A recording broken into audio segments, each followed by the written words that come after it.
The Auburn Tigers now seem to be the favorite to land Wilson Zeirer.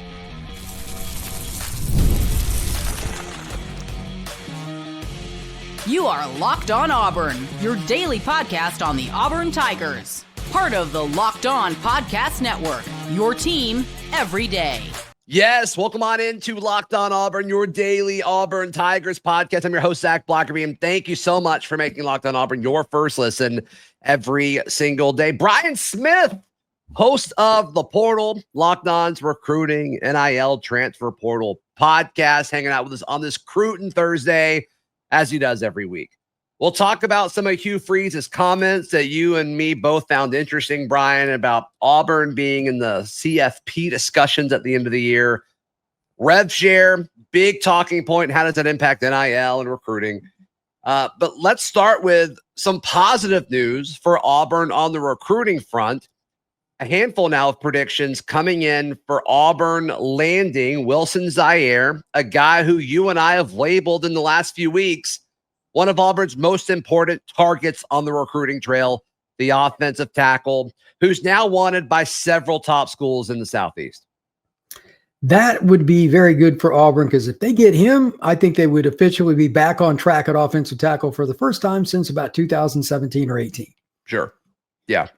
Yeah. That'd be multiple classes in a row where you feel really good about, who you've got at tackle for multiple years in a row. Absolutely. Absolutely agree with that wholeheartedly.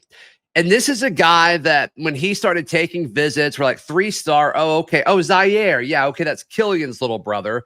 And it was just like, cool. This seems to be a layup if Auburn wants him. And then it just kind of got out of hand, Brian. It turned into something where it's like, oh, can Auburn even hold on to this guy? Took visits to Bama. Pretty sure Georgia offered him. And then after all that kind of sizzled and fizzled out, it seemed like it was Auburn or Florida State. And a lot of people I talked to felt like Florida State was in the lead here. Florida State went after him pretty hard. And I know the people around Florida State media thought they had a really good shot. Yeah. So if Auburn wins out, that means they did a good job of recruiting him. And for the record, when I interviewed him, he made it very clear. Grew up an Auburn fan because of his brother. Didn't deny it. He's always followed him. Yeah. He's a kid from Germany. It's the only school that he's ever really followed. But when he started taking visits, it opened his eyes. And if Auburn wins this, they won it the old-fashioned way. They won a slugfest. Yeah. And it was a Fong bomb. So, Steve Wilt Fong, he's not doing that just for fun. He's not doing that just for fun. He was told something by somebody on the staff, or maybe Zeirer himself, but usually those come with a pretty solid amount of weight. Yeah, Steve, I've known Steve for a very, very long time. He's got intel everywhere. Whenever I see him, he's on the phone. It's hard to even get his attention to say something to him. So, yeah, I would be very surprised if he's not pretty dialed in. The only thing about Zeirer, the last I heard, is he was in Germany coming back to make his decision, and there was no date. But I was told Auburn or Florida State a few days ago, and then the bong bomb comes out. So I don't know when he's going to announce, but that would be a nice boost to Auburn's class, because it's not the biggest class in the world, but getting tackles 2 years in a row that you really like, and you still got plenty of room for what's going to happen after August 1st. I'm sure we'll discuss some more of that with the rev share and all that stuff here in a little bit. They're in a little better spot than they were the last time I talked to you. I know that. Yeah. Yeah. I mean, ultimately, they've got to close it out, and they've got to get his commitment. But now you look at a little bit of a streak here with Adam Balagoon Ali and Kentrell White. And of course they added a 5-star long snapper with Travis Wakefield. I haven't really talked about him much on this show, but I don't know. It's a little bit of momentum, but still, you look at what Texas has been doing recently and what Alabama has been doing recently, and it's just like, I don't know. It just feels like you've got so much farther to go, and some of that may have to do with things that'll take care of itself. We'll talk more about the rev share stuff in a second, Brian. Another guy that's worth Auburn fans paying attention to, Deron Parks, interior offensive lineman, I'm assuming. Seemed like he really liked Auburn for a long time. Then Ohio State entered the mix. And now there's some questions on is he a take for Ohio State? Ohio State's class is loaded everywhere, but especially on the offensive line. Like, do they have room for Duron Parks? That's kind of an interesting thing as we get to this part of the year. That's a kid that I got a chance to see at the Under Armour Orlando camp. Great kid, power player, but he's got some flexibility. Plays at Cardinal Mooney in Sarasota, Florida. Okay. He's got programs from across the country that have offered him, and you can't teach 340 plus pounds. So I will be curious because I think Auburn would take him in a heartbeat, but Ohio State's got 3 or 4 elite offensive linemen already in the class. I don't know if they still want him or not, but it's hard to turn down the defending champs, and Ohio State recruits Florida very, very well. Yeah, so we'll see exactly what happens with that. Something that John Cohen said to the local Auburn media Monday night of the ambush tour. Brian, he talked a lot about, and once again, we'll talk specifically about the rev share part of this in a second, but he reinforced to media, like, nobody is putting more effort into recruiting than Hugh Freeze from the head coach position. And of course, his AD has to say that to some extent, but he went out of his way to say it. And he told the story about, their 2-hour drive from Auburn to Atlanta at this event. They rode together, and 7 different recruits called Freeze, not the other way around. Just talking about these relationships that they're building. Now, we don't know who these 7 recruits were. Could they have been commits? Who knows? Who knows? Obviously, it means more if they're all not committed, right? I think that means a little bit more, but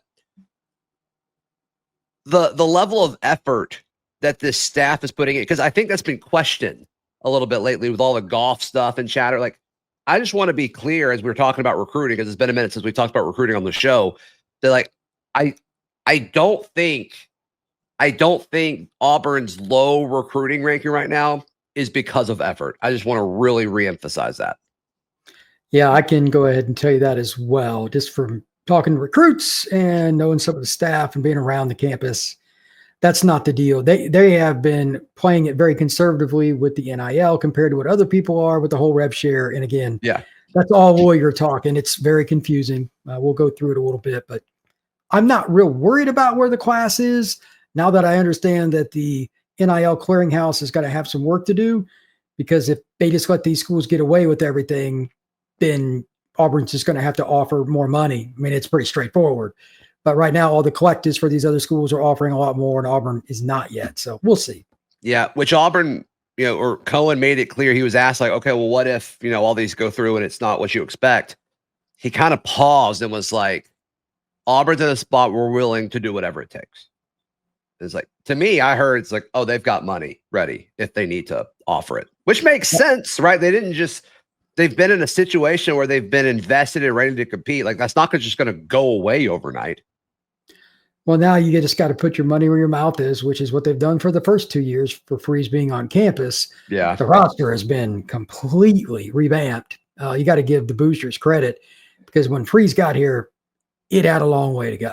Yeah, it was a bottom 5 or 6 team in the SEC, but now it's way better. So, especially in the trenches. There's been so many head coaches at SEC Media Days this week, and you heard it at Big 12 Media Days last week, talking about rev share.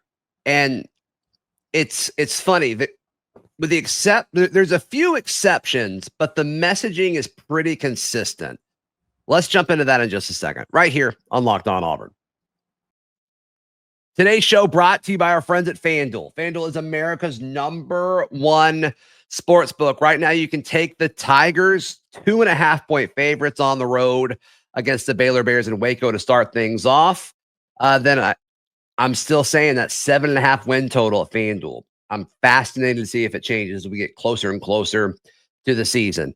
Summer sports are in full swing. If you want to get into the action with MLB or golf, there's a big major this weekend, it's my understanding. FanDuel's the place to do all of that. If you're new to FanDuel, new customers can bet just $5 and get $150 in bonus bets if your first bet wins. Open the FanDuel app today or visit FanDuel.com to get started. Brian Smith hanging out with us today. Thank you so much for making us your first listen. Make the portal your second listen today.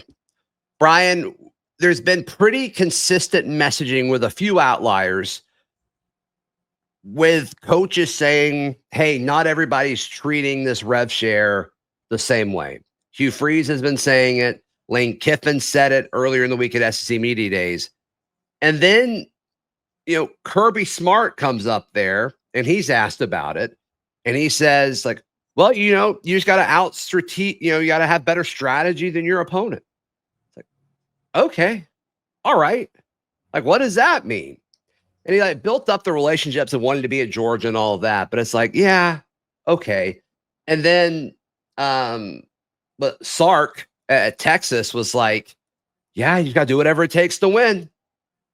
And it's like, well, like you look at the coaches who have these mega recruiting classes right now, and it's clear that they don't have a problem with the rev share, but the other coaches that appear to be less aggressive on the trail financially right now are saying like, I don't think everybody's doing the same thing. You cover this every day. What are your thoughts on it?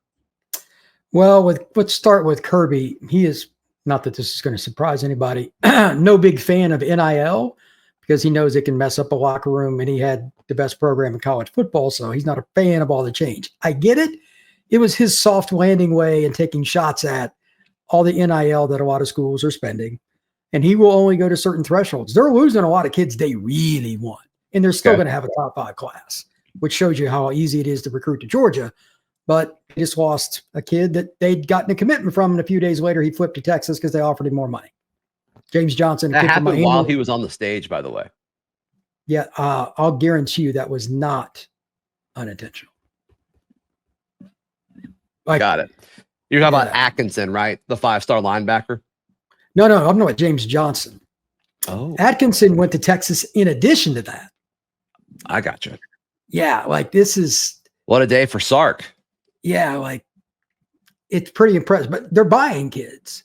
And there's no way they wouldn't be over that 20.5. And we'll just use them as an example because Texas is one of a bazillion like this. I'm not picking on the Longhorns. But the rule is your outside collective, that money goes towards the 20.5 too, according to what this new collective NIL stuff. They're going to say no. Everybody's going to sue them and say, no, it's not. That's what's getting ready to happen. Sure. As soon as one of these deals gets nixed, it's going to be lawsuit city. For Auburn and why it's so significant, if one of these somehow sticks or some of these kids get cold feet or whatever with it, Auburn could get another kid back on campus. Kids can flip. I expect Armageddon once the lawsuits start. How long it takes, because we're talking about lawyer stuff, is really hard. The problem is signing day is still signing day. That's a hard date. I think the biggest problem is these kids don't want to have their decisions lingering going into the season. And most of these kids play on somewhere between the 15th and the 20th for their first games for high school. It's a little earlier in college. It's going to be very annoying. So expect Auburn to end up with a few kids that Zach and I don't even talk about right now. I would almost guarantee it. But I also don't trust as far as flipping guys, or as far as maybe getting other guys that they wouldn't typically recruit because of their situation. Both. It's very possible both, because they got more money to use now because they don't have as much sent out. So they're still going to scout seniors that they have on their board that are next up. There's going to be a couple of those. That's inevitable. But somebody that Georgia or Bama maybe that deal gets nixed, they could end up at Auburn or Florida or anywhere else. It will be the Wild West because this is the first year for it. And I'm telling you, it's going to be lawsuit city. It is what it is. August 1st is the day you have to turn in officially all your deals. And I'm sure some schools are going to get called out for, we know you didn't pick this school because there's no way that's the number. There's going to be under the table, it's going to be a lot of name calling. It will be old school, dirty recruiting stuff. Yeah, it's just so obnoxious. They passed this in hopes of bringing stability, and it might have made it worse. Just the opposite. Think it made it worse. You and I talked about this the other day. There is no such thing in college football as fair. Absolutely, unequivocally, zero chance. You're not going to tell rich people who want to see their school win, they're not going to be involved. They're going to cheat. You're not going to tell these Texas boosters and the guy at Texas Tech he can't throw in his money. It's his money. So you're not going to tell the rich Texas Tech guy was doing interviews on Radio Row in the Big 12. It's like, we're just like, okay, this is just cool to do. Like, what? That's awesome, by the way. I'm glad he did. But I didn't see that coming. Not going to lie to you. I did not see it coming either. And his message was he wanted to fix college football. The way he fixes college football is by making Texas Tech the Yankees, I guess. So it's kind of amazing. Hugh Freeze said pretty consistently Tuesday when it was Auburn's turn at SEC Media Days that the standard for Auburn is to be in the college football playoff discussion at the end of the year. Is that legit? Let's discuss that next, right here on Locked On Auburn.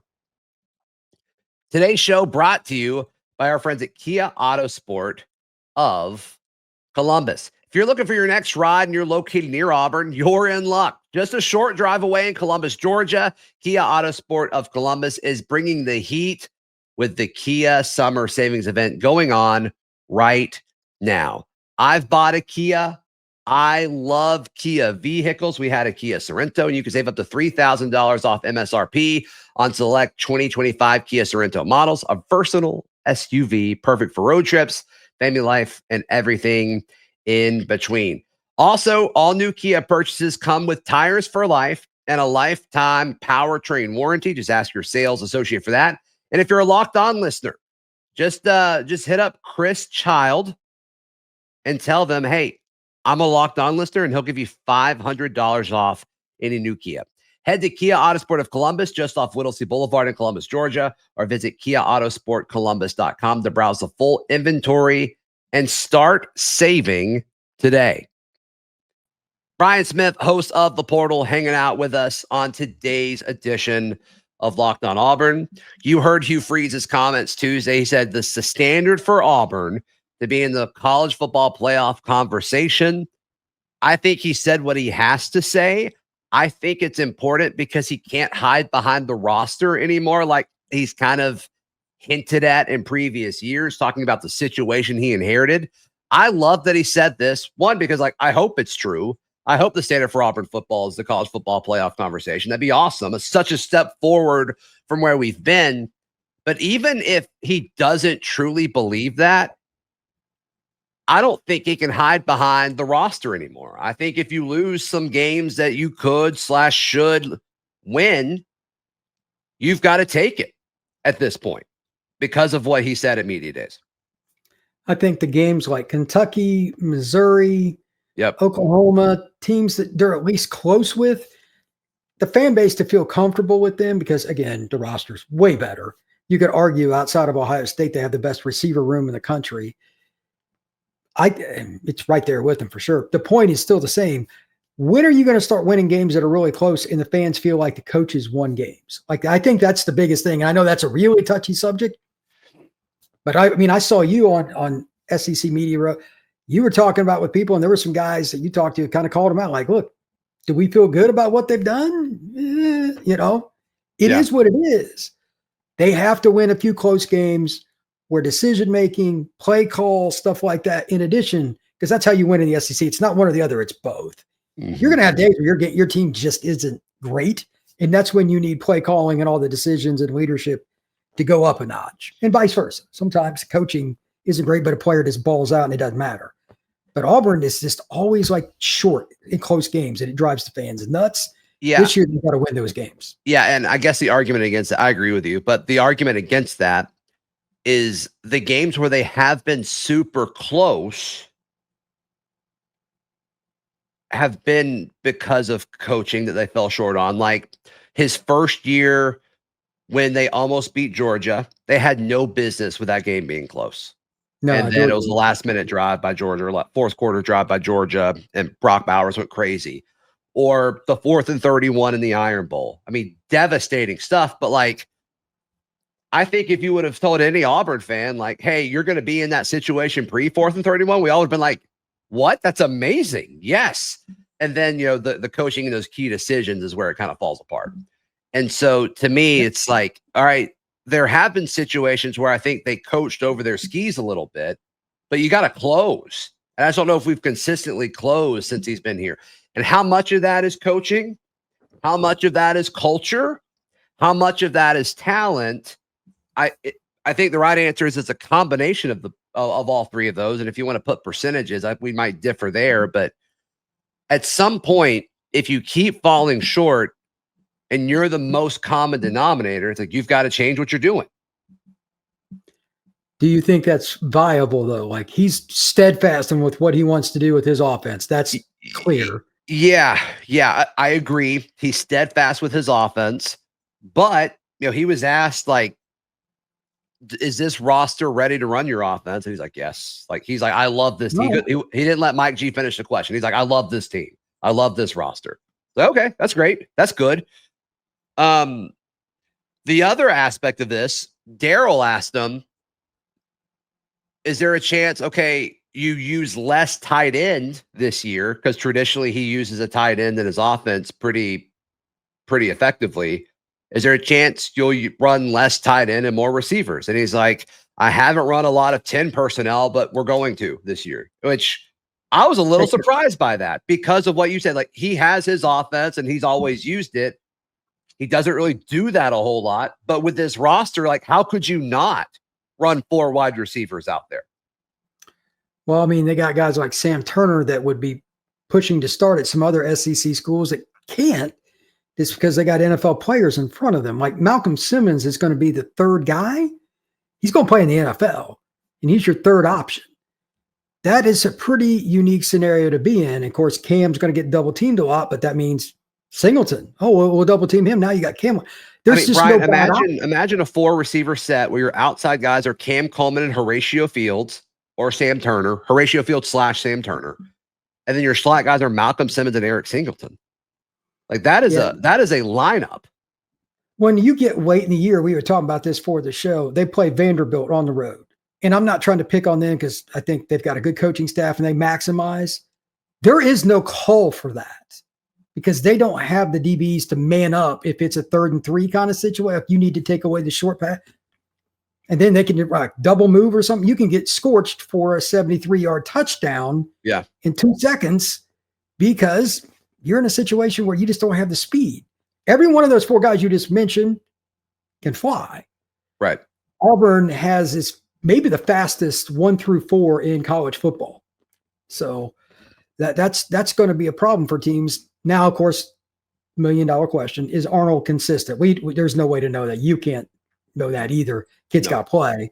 But there's not going to be any shortage of talent. It's probably just going to be a little bit simpler this year what they call, because they're going to try to make teams make tough decisions. If you don't play umbrella coverage against Auburn, it could be a track meet.